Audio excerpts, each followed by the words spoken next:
Many answers on Billy, so we can just get that out of the way right now. Don't know a whole lot. Good to see though that he was back out there, able to be a part of the game and be with our team and things like that. So hopefully that's a really good sign for things moving forward. But we won't have any updates right now. I would say that obviously defensively that was a heck of a game. And I'm not singling out any one person. I haven't even looked at the stats. It's easy to say, obviously, Mike Tressel and that defensive staff did a really good job in the preparations and really made some really good adjustments. I don't know that maybe initially we expected the quarterback to run the ball quite as much. And I think the first couple series he came out and showed that they were willing to run the quarterback. And I thought our guys adapted and adjusted really well to that. Played really well on third down. I think hopefully that's a great sign for us moving forward. As you can see that we've done a much better job creating pressure. Those guys up front creating havoc, whether they're sacks or not. Sometimes that's the most overrated stat in football. To me, it's a little bit more about pressures, just getting the guys off the spots and being aggressive enough at those situations that you can always keep somebody not comfortable or on their heels back there. And I thought that's where the defensive front did a really good job tonight. And then what can you say about Preston Zachman? I think that a guy in his 6th year, it's sometimes it's tough to say, well, he's gotten a lot better, but I really his confidence level from what I've seen all through fall camp showed him tonight, and I'm excited for him. I'm proud of him. And it wasn't just the two picks. He's really stepped up in his leadership and really has kind of taken a great grasp. I've always been a guy that in particular, the leader of the defense comes from interiorly, usually the linebacker, and it still can. And we have a collective group of leaders, but there's definitely a guy out there in Preston that has done an unbelievable job at just being a really calm but aggressive leader. Questions? Jim, go ahead. Luke, considering the way things have played out at quarterback the last couple of years, do you feel snake bit? Oh, no. I mean, we talked about complementary football. We talked about, hey, you're going to have to handle adversity. It always happens. It happened in fall camp. I can honestly say that, no, that was by far the furthest thing that I was expecting or hoping, or obviously would hope, but to have any type of adversity like that. And so, more than anything, you just had to kind of keep a straight face and don't show any emotions of any sorts. And I thought our guys did a really good job of that. I thought Billy showed a really good job. I thought Danny showed a really good job of that. And in particular, I think the defense showed. So it was definitely one of those things where, someone's down and you're like, no, he didn't get hit. So don't know much about it. Just as it's all said and done, we'll find out. But it's one of those things where, hey, this is where you find out what you're made of. And I promise you that we're going to be built a little bit different than to say, hey, it's all on the shoulders of whoever comes in there taking that snap.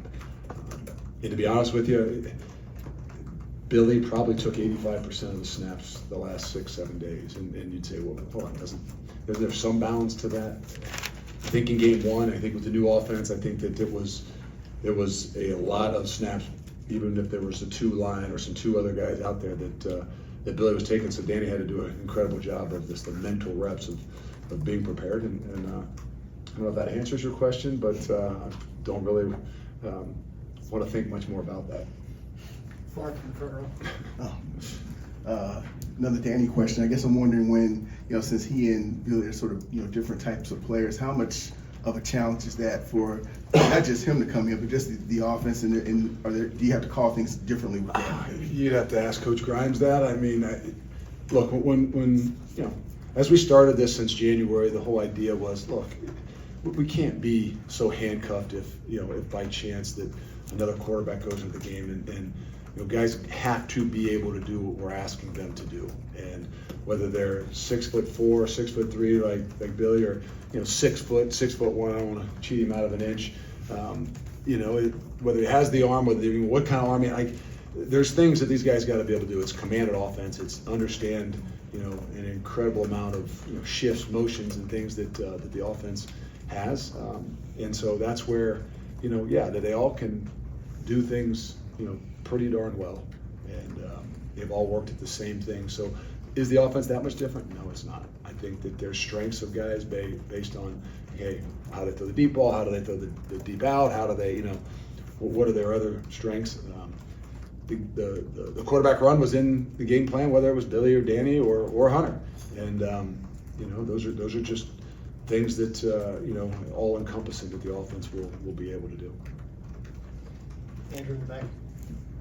You had mentioned you'd hope to start mid-season form. Is that hard to evaluate given some of the adversity you face? No, I think that when you have adversity like that in mid-season form, you got guys that have confidence in what they're doing, whether that's the guy coming in or the guys around him. Mid-season form is, I don't think there was a whole lot of pre-snap penalties. We didn't have a substitution error. All 11. I thought we were really sound. Now we had a bad punt to start off with, but I thought we were really sound in the special teams game, and that's what I'm talking about when I say I have a good feel, when I say this, we're in a different place. You can have a struggle, you can have a tough game, you can, obviously have an adversity like losing, have a quarterback go down, but you can still play the game the way that you expect to be able to play it, and that's what I thought we looked like tonight. There's nothing that we did to beat ourselves. I think maybe, maybe the interception in the end zone, maybe the one throw there to the field side that could have been a pick. Other than that, there's a lot of things we got to do better. Don't get me wrong. I mean, sacks and minus yardage plays, minus ones and minus twos you can overcome. Minus 15s are tough to overcome, and that's where we've got to make sure we do a better job. Luke, you mentioned the quarterback run game from them, and it seemed like bringing guys like Kamir and Deani from the edges really slowed that down. Was that kind of the adjustment you guys had to make on the fly for that? A little bit. I think when those guys came from the edges, I don't think they tackled him though. So I'm not sure that it's one of those ones that's a really good call. It was a great effort for the guys, obviously run them down, but became some opportunities to get some guys free. But you know what? I think our maturity showed defensively in particular. Meaning when all of a sudden they started riding the thing, they started really kind of holding it. That's not something that you see every day. That's not something that we worked all the time. But that's something that you obviously have to be able to adjust and adapt to. And so whether it was trying to get some situations where we could bring some edge pressure to guys like Mason Reiger and Cheeks and DP of being really under control on the edges, because that's where your discipline, really shows. And to be honest with you, the last 2 years, we would have struggled. I really do think so. Nick in the middle. Luke, you just mentioned a few of those players, Sebastian, Mason, DP. They all kind of impressed throughout fall camp. It seemed like they came together on some TFLs tonight. Just what elements can they bring to the outside of that defense? I think there's a bunch of them. I think that's the thing, and I think it'll be interesting because I all think they have different strengths. They bring different things. So edges guys will have to prepare for different people. I mean, Mason Reiger's different than Cheeks, which is different than DP, and there's right now it's game one, and it's there's an unselfishness that I think is where the strength of what we have right now. I mean, I don't know who started in some of those situations. I don't know who started out there on the field. I'm sure you guys do, and I'm sure you'll ask. But the truth of the matter is, I really don't think that they cared. And, that's where we got to continue to grow with. Steve, second row. Just how much of a luxury is it to have somebody with starting experience the way Danny does, and how much of a priority was that in the offseason to get maybe multiple guys who had starting experience? Yeah, I mean, it was a priority. It was a priority to make sure we had a room full of guys we felt like would be competitive. We're not denying that we, obviously when Billy came in here, we basically said, you're our guy. But we really wanted to have somebody who was going to come in and think that they could take that from it. And I think that's where, if you ask me what Danny's strengths are, I think it's that. I think it's just that there's a confidence level that he has. Obviously, he played last year. He's played a lot of ball, and I think that goes a long way too. But the maturity to be able to be prepared well enough to go out and perform when, let's be honest, you don't get as many reps as hindsight you're like, well, maybe we should have split those things 60-40 or even 50-50. You go with the ones and you go with the twos. but you kind of got to understand that in this game, right? I mean, you never know when your number is going to be called, and to have a competitive excellence means you got to be prepared when that time comes. And I thought he did a good job. Obviously, don't get me wrong, there's going to be some things that we're going to be harping upon, but you never could tell that from his face on the sidelines. And there's a confidence level that it's not something you can teach. Couple more, Mark.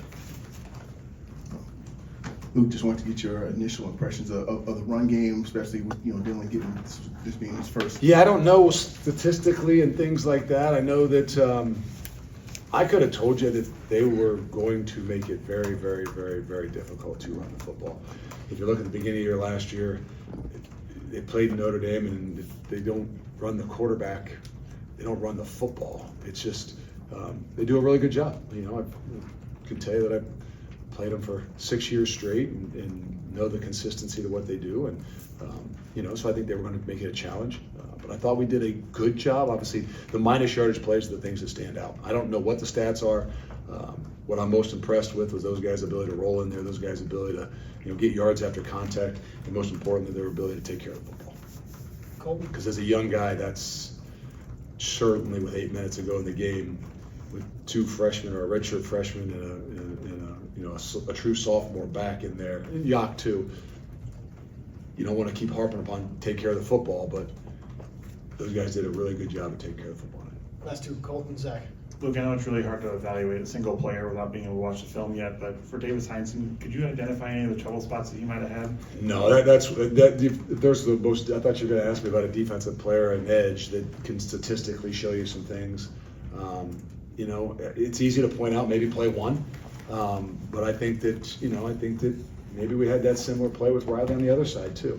So, there's a lot of things we got to continue to get back to, and we'll have to get better at. And that's why I said when there's 9 guys down there, I'll be honest with you, I've been a D lineman, that you got a lot more freedoms to come under and be aggressive when there's nobody deeper than 8 yards from the line of scrimmage, which means you got to throw the ball sometimes a little bit more down the field, and that might be one of those things that we just need to look at. But look, everybody had their moments in game 1. We know we got to make sure that the biggest improvement continues to come from that game 1 and 2.